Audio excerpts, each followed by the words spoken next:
everyone, I'm Rosalyn Mendoza and I'm the reporter number 11 and 12.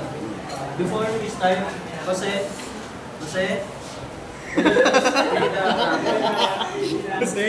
Find an online recipe for ensaymada, a popular Filipino soft bread from a famous American maker. The recipe instructs you to bake it at 375 Fahrenheit to get the perfect golden brown top. Your oven in Quezon City is marked in degrees Celsius. What temperature should you set your oven to? Thank you. Hey! Hey! Wala na mag-reset niyan.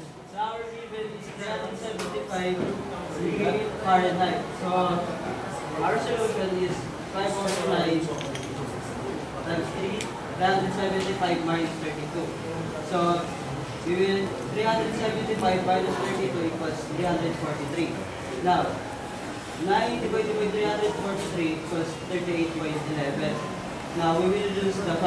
38.11 times 5. Jai, can you please compute 38.11 times 5?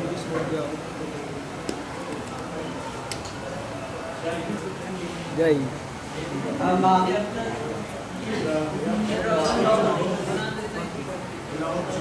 Correct? 190.56 or 191 degrees Celsius. Bigyan na chocolate yan.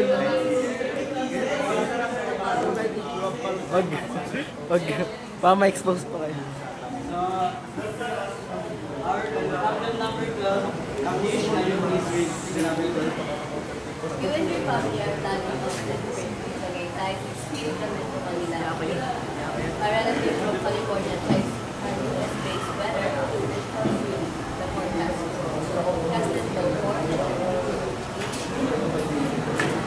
64 to keep what to tell you with helpful the standard data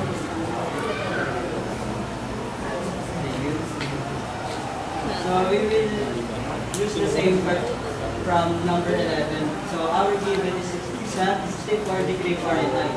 So 5 over 9 times 64 minus 32 equals 32. Now 9 divided by 32 equals 3.56 divided 5. Now Igaw, when you please 3.56 divide 5. 0.71. Yeah, ay. Mali. Mali.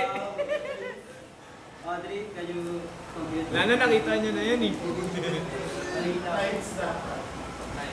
Times na 0.